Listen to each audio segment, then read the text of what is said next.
Hello students, तो इस video में हम लोग डिस्कस करने वाले हैं कि रोटेशनल डायनामिक्स का शॉर्ट नोट्स कैसे बनाएंगे। इसको डिस्कस करने से पहले मैं आपको बता दूं कि आपके शॉर्ट नोट्स में ऐसे पॉइंट्स होने चाहिए जो आपके वीकनेस और स्ट्रेंथ को रिप्रेजेंट करे, नहीं कि ऐसे पॉइंट्स होने चाहिए जिसको आपको फुल्ली तरीके से यूटिलाइज नहीं करने आता हो। तो चलिए हम लोग फटाफट शुरू करते हैं।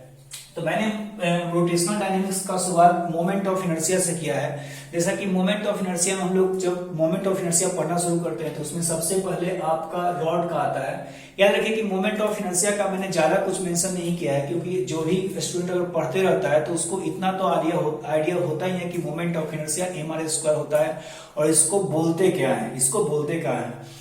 लेकिन मैं आपको रिपीट करता हूँ, मोमेंट ऑफ इनर्शिया एक तरीके से आपका रोटेशनल इनर्शिया होता है। मतलब जिस तरह से आपका ट्रांसलेशनल काइनेमेटिक्स में मास का यूज होता है, F is equal to ma में आपका मास जो इनर्शिया रिप्रेजेंट करता है, रोटेशनल डायनेमिक्स में मोमेंट ऑफ इनर्शिया यहाँ पर वही काम करता है।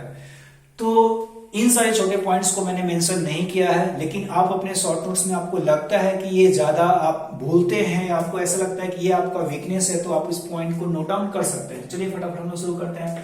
तो रॉड का मोमेंट ऑफ इनर्शिया हम लोग बात करें तो इसके सेंटर के अबाउट आपका ml²/12 होता है, इसके एंड के अबाउट आपका ml²/3 होता है। वही अगर रॉड को अगर एक्सिस से थीटा एंगल बना रहा हो, एक बार ध्यान रखें कि यहाँ पर एक्सिस कुछ इस तरीके से होता है। रॉड आपका अगर एक्सिस है आपका, तो रॉड इसके अबाउट ऐसे रोटेट करते हुए कोनिकल फॉर्म में नजर आता है।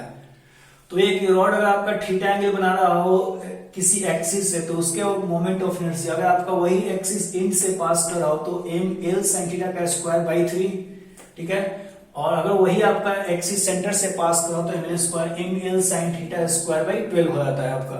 रिंग की बात करें हम लोग, तो रिंग का मोमेंट ऑफ इनर्शिया आपका सेंटर या रिंग के एक्सिस होता है mr², पैरेलल एक्सिस लगेगा तो 2mr² हो जाता है। वही अगर आपका रिंग का डायमीटर आता है आपका mr²/2 होता है। अगर आपका टेंजेंट आप दिखाते हैं जो कि इस डायमीटर के पैरेलल है, डायमीटर क्या है पैरेलल, टेंजेंट दो होते हैं याद रखिएगा, एक होता है प्लेन के परपेंडिकुलर, एक होता है प्लेन के अलोंग।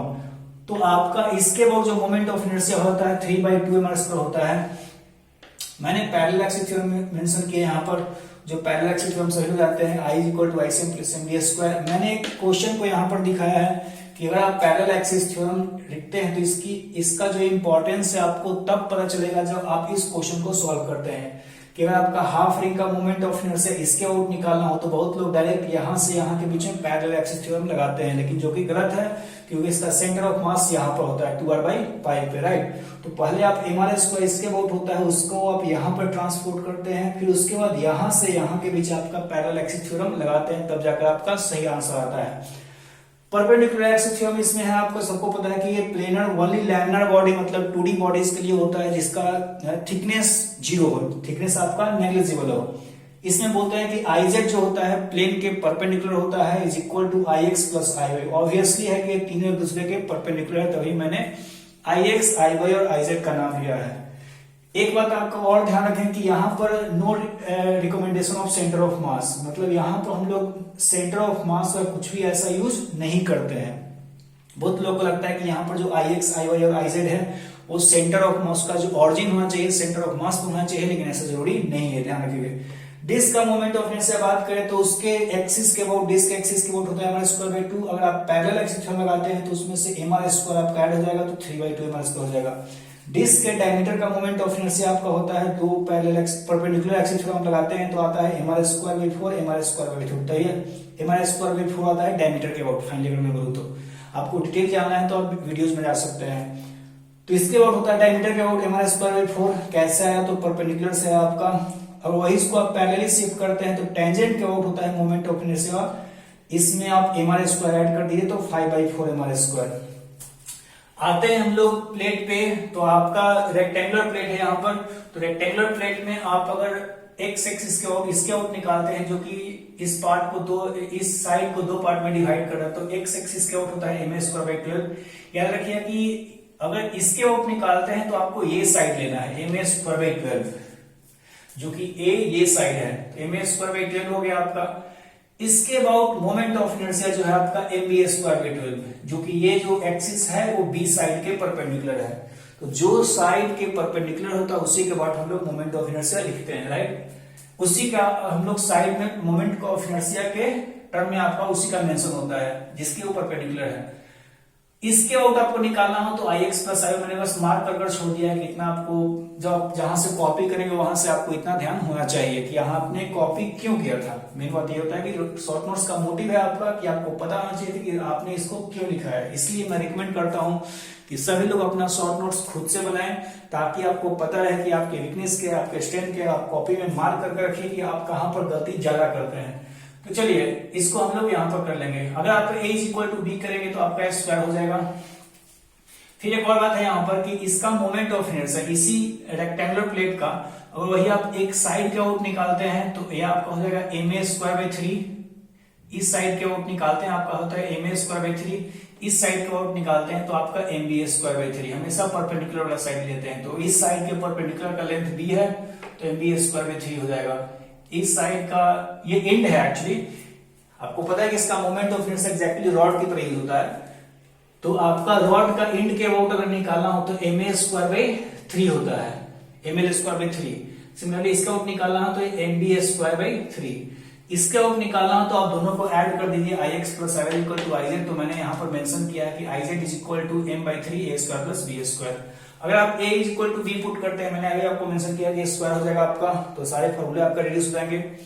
एक बात और स्क्वायर में काफी याद रखने वाला होता है, आपका आईआईटी में क्वेश्चन पूछ चुका है कि स्क्वायर से स्क्वायर के प्लेन में कोई भी एक्सिस हो जो कि इसके सेंटर से पास करे उसके अबाउट मोमेंट ऑफ इनर्शिया हमेशा सेम आता है, M A square by 12। M A square by क्या आता है 12। किसी भी एक्सिस से आप किसी भी एक्सिस लाइन को आप पास करें जो कि इसके सेंटर से पास करें, याद रखना चाहिए इसके सेंटर से पास होना चाहिए और इसके प्लेन में होना चाहिए। तो आइदर आप एक्स एक्सिस ले, वाई एक्सिस ले, डायगोनल ले या कोई और एक्सिस ले, सारे के अबाउट मोमेंट ऑफ इनर्शिया होता है M A square by 12।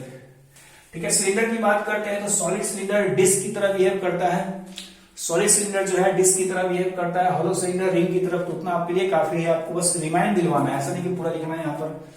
Interesting बात यह है कि अगर आप ऐसे एक्सिस के मोमेंट ऑफ इनर्शिया निकालते हैं जो कि डिस्क के एक्सिस के ओरिजिनल एक्सिस इस तरह से होता है, सॉरी ऐसे एक्सिस के आउट निकालते हैं जो कि सिलेंडर के ओरिजिनल एक्सिस से परपेंडिकुलर हो और उसके सेंटर से पास करे, तो इसके आउट मोमेंट ऑफ इनर्शिया निकालने के लिए हम लोग रॉड प्लस आपका अगर हॉलो है, देखिए ये अगर मार्क मैंने हॉलो का दिया है, ठीक है, आपको इनोवेटिव होना पड़ेगा आप लिए ताकि आपका दिमाग वहां पर लगा रहे। तो ये मार्क मैंने हॉलो का दिया है, ये मार्क सॉलिड का दिया है। तो अगर आपका सिलेंडर हॉलो हो तो M L square by 12 plus M R square by 2, इसका ट्रिक मैंने बताया वीडियो में। तो ये रॉड प्लस रिंग हो गया, रिंग का डायमीटर के अबाउट। अगर वही आपका सॉलिड हो तो रॉड, क्योंकि रॉड की तरह है, प्लस डिस्क का डायमीटर के अबाउट। ठीक है, डिस्क का डायमीटर के अबाउट क्यों होता है मैंने इसको वहां पर एक्सप्लेन किया है। स्फीयर का बात करें तो आप देख सकते हैं यहाँ पर हॉलो है तो हॉलो का 2/3 एम आर स्क्वायर होता है, सॉलिड का आपका 2/5 एम आर स्क्वायर होता है। इसको याद करने के लिए क्या है कि इसमें बहुत ज्यादा स्टूडेंट्स को कंफ्यूजन होता है कि सर इसमें 2/3 ले 2/5 ले। तो याद रखिएगा कि सॉलिड का moment of inertia same mass के लिए सेम रेडियस के लिए कम होगा। क्यों कम होगा कि मासेस का एवरेज डिस्टेंस कम है। मासेस इसमें जो भी है सारा इन मास इसके सरफेस पे नहीं अंदर भी है, तो मास का एवरेज डिस्टेंस कम है, तो इस कारण से इसका मोमेंट ऑफ इनर्शिया कम होने वाला है। It means it will be 2/5 M R square and this will be 2/3 M R square.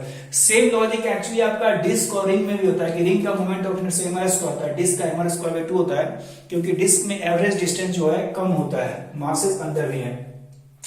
चलिए क्यूब का एक काफी इंटरेस्टिंग क्वेश्चन आता है कि अगर आपका पॉइंट मासेज, याद रखिए कि सारे पॉइंट्स मासेज हैं, तो अगर आपका पॉइंट मासेज क्यूब के सारे कॉर्नर पे रखे हो तो टोटल 8 मास होंगे यहाँ पर।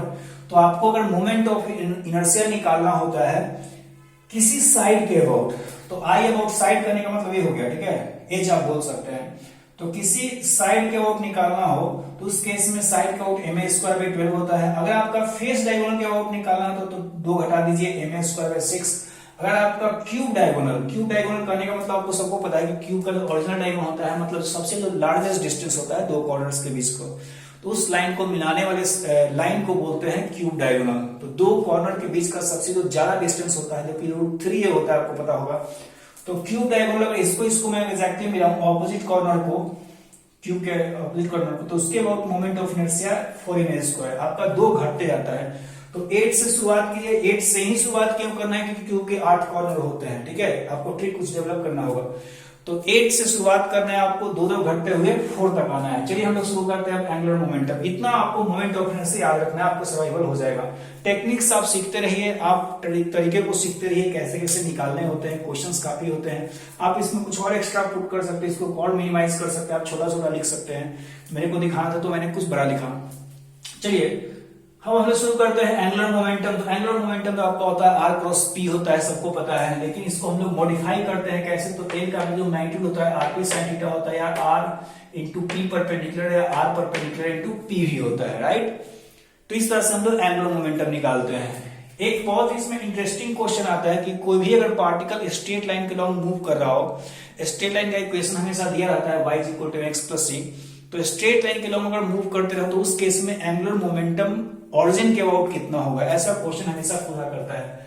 तो याद रखिए कि इसका ऑरिजिन के अबाउट कांस्टेंट होता है, क्योंकि ये परपेंडिकुलर जो डिस्टेंस है आर परपेंडिकुलर इस लाइन के अबाउट मूव करता है। तो इसमें जो मोमेंटम पे जो परपेंडिकुलर आप ड्रॉ करेंगे उस परपेंडिकुलर का लेंथ, ये पार्टिकल कहीं भी चला जाए लेकिन इस परपेंडिकुलर का लेंथ क्या होता है? आपका कांस्टेंट होता है। तो अगर परपेंडिकुलर का लेंथ कांस्टेंट होगा तो आर परपेंडिकुलर इनटू पी। अगर आप कांस्टेंट वेलोसिटी से, अगर कांस्टेंट वेलोसिटी से आप मूव कर रहे हैं, पी कांस्टेंट हो गया, कहीं भी ये चला जाए, भले ही डिस्टेंस चेंज होगा आपका, लेकिन आर परपेंडिकुलर चेंज नहीं होगा। तो अगर आपका आर परपेंडिकुलर चेंज नहीं होता तो एंगुलर मोमेंटम का कांस्टेंट आता है। आर परपेंडिकुलर को निकालते कैसे हैं? तो इसके लिए मैंने वहां मेंशन कर रखा है, लेकिन हम लोग मैं आपको शॉर्ट में बता देता हूं कि जो y इंटरसेप्ट अगर c होता है, y is equal to mx plus c, यहां पर आप इक्वेशन कौन सा यूज करते हैं? तो y is equal to mx plus c।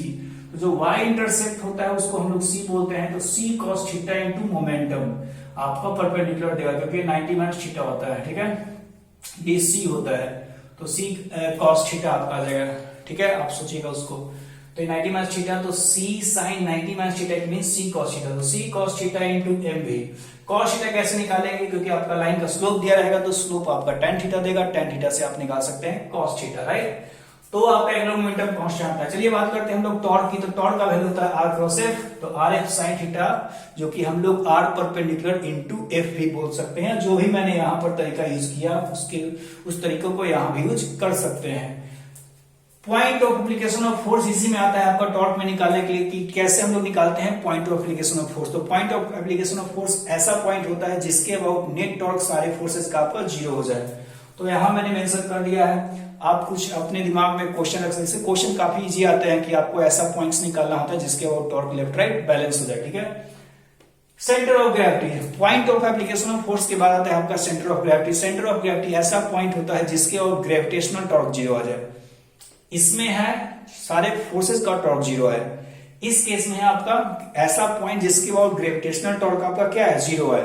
तो अगर आपका ग्रेविटेशनल टॉर्क जीरो आएगा तो उसको हम लोग बोलेंगे centre of gravity. In general छोटे बॉडीज के लिए cm is equal to cg, centre of mass और सेंटर ऑफ ग्रेविटी आपका सेम होता है। लेकिन बड़े बॉडीज के लिए centre of mass centre of gravity different होता है। उसी को मैंने यहाँ पर दिखाने की कोशिश किया। अगर आप नहीं समझ पाए तो आप इसको ऐसे समझ सकते हैं कि अगर आपका कोई बॉडी ग्राउंड पे रखा हुआ है तो उस केस में अगर रॉड काफी बड़ा हो तो उस केस में हम लोग बोल सकते हैं रॉड यूनिफॉर्म है, रॉड काफी बड़ा है।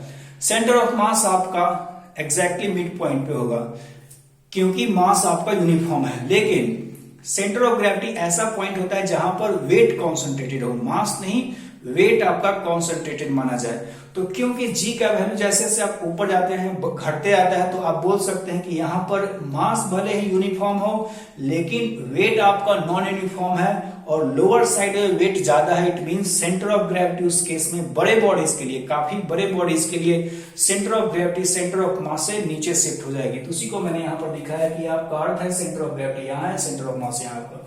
चलिए हम लोग नेक्स्ट जो इक्वेशन हम लोग यूज करते हैं उस केस में torque is equal to I alpha use करते हैं। टॉर्क एक बात इसमें ध्यान रखना है, स्टूडेंट्स बहुत ज्यादा गलती करते हैं, आपको बार बार आपको रिमाइंड करवाना है, इसीलिए मैंने इसको मेंशन किया कि अगर आप यहाँ पर गलती करते हैं तो आप यहाँ पर मार्क कर दीजिए, स्टार मार्क लगा दीजिए, कुछ भी लगा दीजिए, ताकि आपको ध्यान रहे कि आपको यहाँ पर गलती होता है, आपसे यहाँ पर गलती होता है, इसलिए आप यहाँ पर कुछ मार्क ऐसा कर देंगे। मेरे साथ गलती हुआ करता था क्योंकि मैं जब भी आपका torque equal to I alpha लगाता था तो टॉर्क किसी एक्सिस के आउट निकालता था जिसके बाद आपका बॉडी रोटेट कराओ। लेकिन आई लेते टाइम हमेशा मेरे साथ होता था क्या कि आई में हमेशा सेंटर ऑफ मास के आउट लेता था। तो इस बात का आप ध्यान रखें कि आई आपको उसी एक्सिस के आउट लेना है जिसके अबाउट आप टॉर्क कैलकुलेट करें या जिसके अबाउट बॉडी रोटेट कर रहा है। तो torque is equal to I alpha, torque and I should be about same axis. मैंने यहाँ इसलिए एग्जांपल में क्वेश्चन ले लिया है, ठीक है। आप इसमें आप वीडियोस में जाकर देख सकते हैं। इस क्वेश्चन में सिंपल सी बात है कि आपका एक डिस्क है, डिस्क का मास m है, आपका रेडियस r है। इस डिस्क के टॉप पे एक यहाँ पर एक point attach, point mass attach, same mass आप ले सकते हो, तो सेम मास अटैच कर दिया गया है। डिस्क इसके अबाउट हिंज है, तो इसके अबाउट डिस्क आपका रोटेट कर सकता है। तो आपसे पूछा था कि what is the value of alpha. Simple सी बात होती है कि tau is equal to alpha लिखेंगे, टॉर्क का वैल्यू देखेंगे तो इसका भी आपका टॉर्क का mg इंटू r परपेंडिकुलर आएगा, ठीक है। तो इस दोनों का जो टॉर्क आएगा सेम लाइन के अबाउट आपका एक्ट हो रहा है, तो आपका mg इसका और mg इसका इंटू r, क्योंकि डिस्टेंस जो है दोनों फोर्सेस का एक्सिस से सेम है, इज इक्वल टू आई। अगर बात करें तो डिस्क का मोमेंट ऑफ इनर्शिया इसके अबाउट सबको पता है 3/2 mr² होता है, लेकिन इसका मोमेंट ऑफ इनर्शिया आपका mr² जो हो गया, इस मास का जो डिस्टेंस है आपका √2r है। इस मास का डिस्टेंस जो आप देख सकते हैं यहाँ पर √2r है, तो m इंटू √2r का स्क्वायर इंटू अल्फा, तो इसीलिए आप tau is equal to I alpha direct put कर सकते हैं। जस्ट अ रिमाइंडर, आप जितना भी हो सकते हैं, आपको लगे कि ये आपको आता है तो आप इससे अच्छे क्वेश्चन को डाल सकते हैं, कुछ और इन्वेटिव कर सकते हैं, तो आपको जैसा लगे आप सोच सकते हैं, ठीक है। इसमें एक और भी इंटरेस्टिंग क्वेश्चन आता है इसमें कि मान लिया जाए कि आपका एक स्फीयर है, कोई बॉडी है, फर्क नहीं पड़ता है, तो उसको आपको इस सीढ़ी के ऊपर, मान लिया कि थोड़ा सा एक ऊपर सा पोर्शन है, उसके ऊपर आपको रोल करवाना है। ये बॉडी है, इसको ऊपर रोल करवाना है, स्लिप नहीं करना चाहिए। तो उस केस में पूछता है कि find the minimum force to pull it up. कोई दिक्कत नहीं, जो फोर्स आपका ऐसे घुमाना चाहेगा, mg आपको ऐसे घुमाना चाहेगा, तो जिस मोमेंट पे फोर्स का टॉर्क और mg का टॉर्क जस्ट बराबर होगा, थोड़ा सा बराबर चाहिए लेकिन जस्ट बराबर होगा आपका, उस मोमेंट पे आपका ये बॉडी ऊपर रोल कर जाएगा। तो उसी को मैंने यहाँ पर क्या है, to pull it up you have to put torque of F is equal to torque of mg। दोनों का आपको टॉर्क इक्वल करना है। अगर आप टॉर्क को इक्वल करते हैं तो यहां से देख सकते हैं फोर्स इंटू यहाँ इसके आउट रोटेट करेगा पूरा बॉडी, ऐसे आपका जाएगा। तो अगर आपका बॉडी इस तरह से जाता है तो F into 2r minus x, ठीक है, मैंने इसको हाइट को x लिया है, तो ये आपका टॉर्क ऑफ फोर्स हो जाएगा। mg का टॉर्क आप देख सकते हैं, अगर आपको mg का टॉर्क निकालना हो तो mg आपका इस लाइन के अलावा नीचे एक्ट होगा। इस डिस्टेंस को हम लोग बोल सकते हैं कितना, तो ये आपका r हो जाएगा। इस डिस्टेंस को आप r माइनस एक्स बोलेंगे, क्योंकि यहां से यहाँ r है और यहाँ से हाइट क्या है x है, तो r माइनस एक्स। तो परपेंडिकुलर डिस्टेंस से हो जाएगा hypotenuse square minus this square आप बोल सकते हैं, तो आपका डिस्टेंस निकल जाएगा mg का perpendicular distance from this point. mg आपका इस लाइन के अलावा एक्ट हो रहा है, तो mg इंटू परपेंडिकुलर डिस्टेंस हो जाएगा आपका r square minus this square, ये कितना है तो r माइनस एक्स का होल स्क्वायर। तो इस तरह से हम लोग शॉर्ट नोट्स को बना सकते हैं। आपको थोड़ा बहुत आइडिया लग गया होगा। आप और भी इसमें इंपॉर्टेंट क्वेश्चन डाल सकते हैं। आप इसको हो सके जितना शॉर्ट हो उतना सही है, जितना इंपॉर्टेंट पॉइंट्स हो इसमें उतना सही है आपका। 3 बातों का आप ध्यान रखेंगे। चलिए हम लोग नेक्स्ट वीडियो में इसका सेकेंड पार्ट में लेकर आऊंगा। तब तक के लिए thank you and bye bye.